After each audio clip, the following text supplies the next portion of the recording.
Olá, meus irmãos, meus amigos, sejam todos muito bem-vindos a mais um Evangelho no Lar. Nós, já de momento, agradecemos a presença de todos para que juntos possamos estudar um pouco mais do Evangelho do Senhor.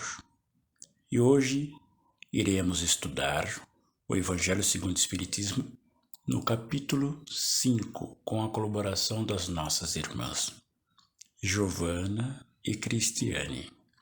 Muito obrigado por todos. Então vamos elevar os nossos pensamentos, pedir a Jesus para que tudo possa ocorrer da melhor maneira possível, pedindo a Jesus, aos mentores espirituais, aos anjos superiores, que nos oriente para que juntos possamos discernir melhor o que vamos estudar no dia de hoje. Sê conosco, Senhor, e nos oriente sempre. Bom, muito obrigado. Graças a Deus. Olá, pessoal. Eu sou a Giovana e eu vou ler para vocês a lição do Evangelho de hoje, tá bom? Ela se encontra no Evangelho segundo o Espiritismo, no capítulo 5, que tem o título de Bem-aventurados os aflitos. Nós vamos ler o item que trata sobre as causas atuais das aflições, item 4 e 5. As vicissitudes da vida são de duas espécies, ou, se assim se quer, têm duas fontes bem diferentes que importa distinguir. Umas têm sua causa na vida presente, outras fora dela. Remontando à fonte dos males terrestres, se reconhecerá que muitos são a consequência natural do caráter e da conduta daqueles que o suportam. Quantos homens tombam por suas próprias faltas?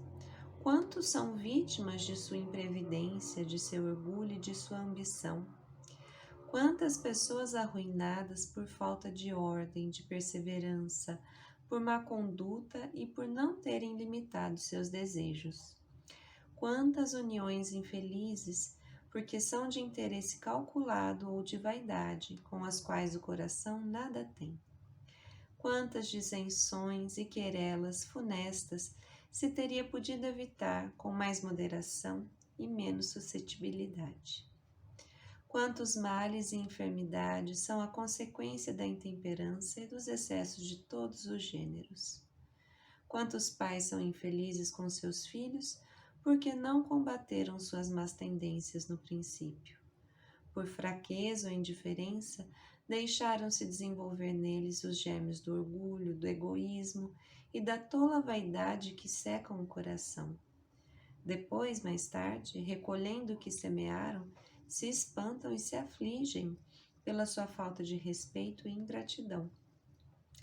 Que todos aqueles que são atingidos no coração pelas vicissitudes e decepções da vida interroguem friamente sua consciência, que remontem progressivamente à fonte dos males que os afligem e verão se o mais frequentemente não podem dizer: se eu tivesse ou não tivesse feito tal coisa, eu não estaria em tal situação. A quem, pois, culpar de todas as suas aflições senão a si mesmo? O homem é, assim, num grande número de casos, o artífice de seus próprios infortúnios. Mas, ao invés de o reconhecer, ele acha mais simples, menos humilhante para sua vaidade, acusar a sorte, a providência, a chance desfavorável, sua má estrela, enquanto que sua má estrela está na sua incúria. Os males dessa natureza formam, seguramente, um notável contingente nas vicissitudes da vida. O homem os evitará quando trabalhar para seu aprimoramento moral, tanto quanto para o seu aprimoramento intelectual. A lei humana alcança certas faltas e as pune. O condenado pode, pois, dizer-se que suporta a consequência do que fez, mas a lei não alcança e não pode alcançar todas as faltas. Ela atinge mais especialmente aquelas que prejudicam a sociedade e não aquelas que não prejudicam senão aqueles que as cometem. Mas Deus quer o progresso de todas as suas criaturas. Por isso, ele não deixa impune nenhum desvio do caminho reto. Não há uma só falta, por pequena que seja, uma só infração à sua lei, que não tenha consequências forçadas e inevitáveis, mais ou menos tristes. De onde se segue que, nas pequenas, como nas grandes coisas, o homem é sempre punido pelo que pecou. Os sofrimentos que lhe são a consequência são para ele uma advertência de que errou. Eles lhe dão a experiência, fazendo-o sentir a diferença entre o bem e o mal, e a necessidade de se melhorar para evitar no futuro o que lhe foi uma fonte de desgostos. Sem isso, não teria nenhum motivo para se emendar, e confiando na impunidade, retardaria seu adiantamento e, por conseguinte, sua felicidade futura. Mas a experiência, algumas vezes, vem um pouco tarde, quando a vida foi dissipada e perturbada, as forças desgastadas, e quando o mal não tem mais remédio, então o homem se põe a dizer: se no início da vida eu soubesse o que sei agora, quantas faltas teria evitado? Se fosse recomeçar, eu faria tudo de outro modo. Mas não há mais tempo.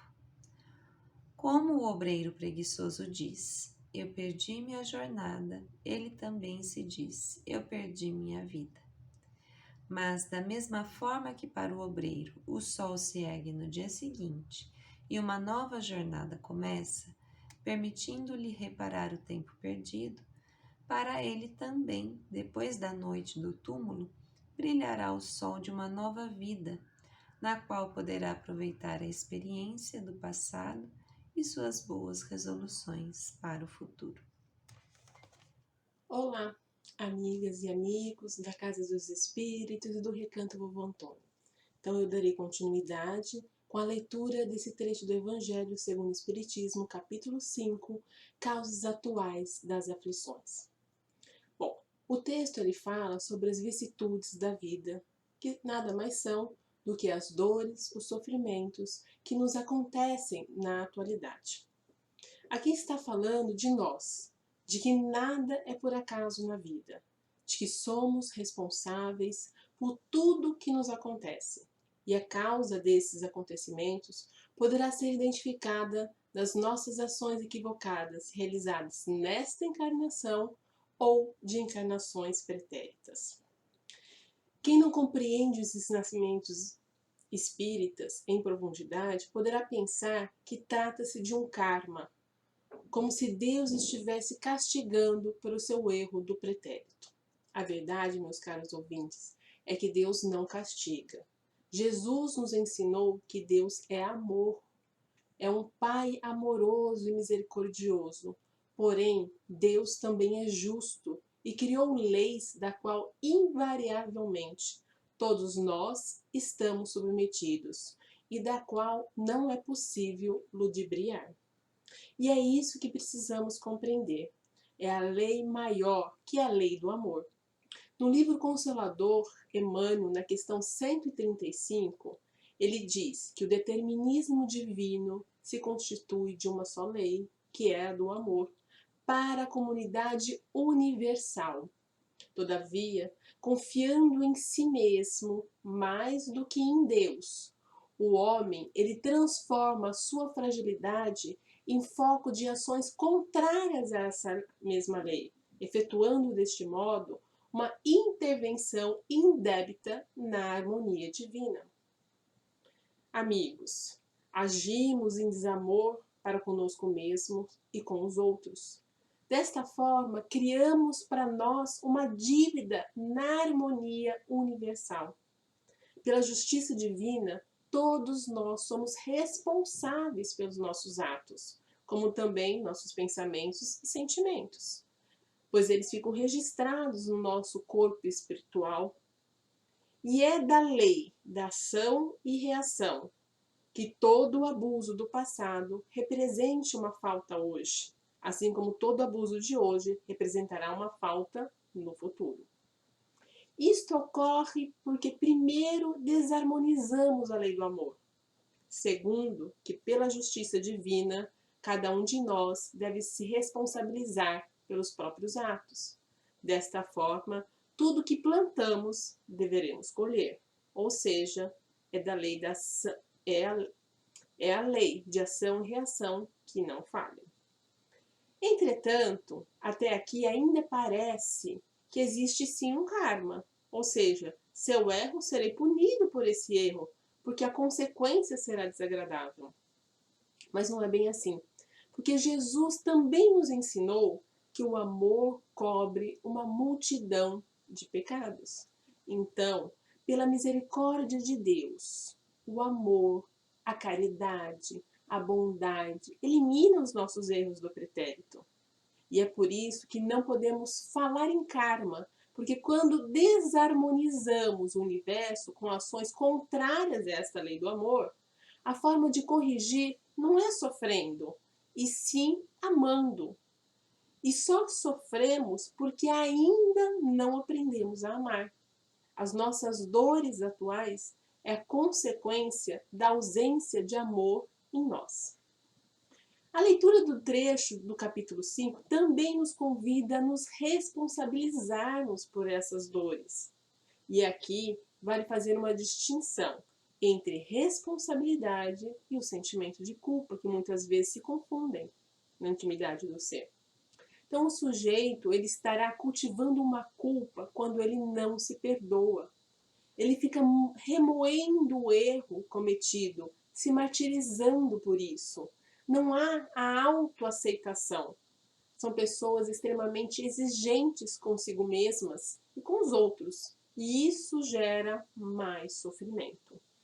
Assim, assumir a responsabilidade é quando reconhecemos em nós uma conduta equivocada que gerou a aflição atual e acolhemos a nossa humanidade. Reconhecemos que ainda faz parte da natureza humana errar e dizemos a nós mesmos: que bom que eu enxerguei em mim esse erro, porque agora eu poderei fazer diferente, poderei corrigir. Só assim conseguiremos evitar de cometer o mesmo erro. E quando buscamos o nosso aprimoramento moral e intelectual. Para finalizar, eu gostaria também de comentar as questões da qual estamos vivendo na atualidade, que gera sofrimento a todos, que é a situação da pandemia, ou também da crise política, econômica, o aumento da miséria, do desemprego, da violência no Brasil. E aí, segundo o escritor Juvanir Borges de Souza, no livro Tempo de Transição, nos ensina que o mesmo princípio que se aplica a cada indivíduo estende-se à coletividade. E essa coletividade pode ser a família, pode ser uma nação, uma raça. Eles vão formamos o quê? Uma individualidade coletiva.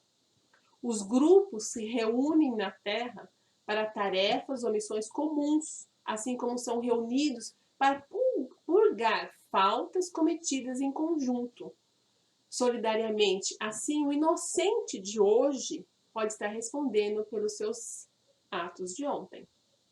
Então, entidades coletivas contraem responsabilidades, agindo como indivíduos coletivos, respondendo por seus atos e pelas consequências deles. E aqui vale lembrar que, tanto no individual quanto no coletivo, esses equívocos que cometemos pode ser de encarnações pretéritas, como pode ser dessa mesma encarnação. Ou seja, por exemplo, se nós não sabemos escolher os políticos nas eleições, sofreremos as consequências dessa escolha em coletividade, certo? Lembrando que o que chamamos de destruição não é mais do que uma transformação, cujo objetivo é a renovação e o melhoramento dos seres vivos.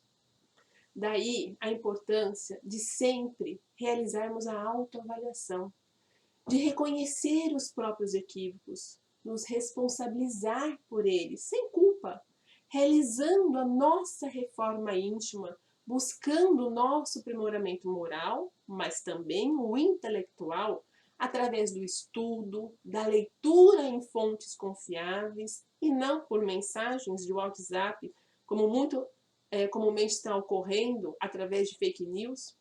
Isso porque temos a nossa parcela de responsabilidade por tudo que está acontecendo ao nosso redor, na nossa nação. E, por exemplo, a miséria alheia, né? Temos a nossa parcela de responsabilidade. Por isso, meus irmãos, ame, ajude, faça mutirão para auxiliar nesse momento tão difícil para a maioria dos brasileiros. Porque é amando, nos conectando com a luz do Evangelho, que tornamos a nossa jornada mais leve e evoluímos. É isso. Um grande abraço a todos.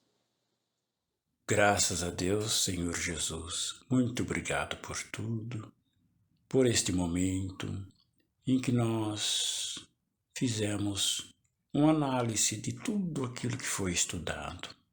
Que as nossas dores, através dos bons pensamentos, possam ser dissipados, as nossas aflições sejam controlados com amor, com alegria, invocando sempre o nome de Deus, pedindo a Jesus que nos dê a força a fim de que a gente possa caminhar no entendimento melhor, no entendimento supremo.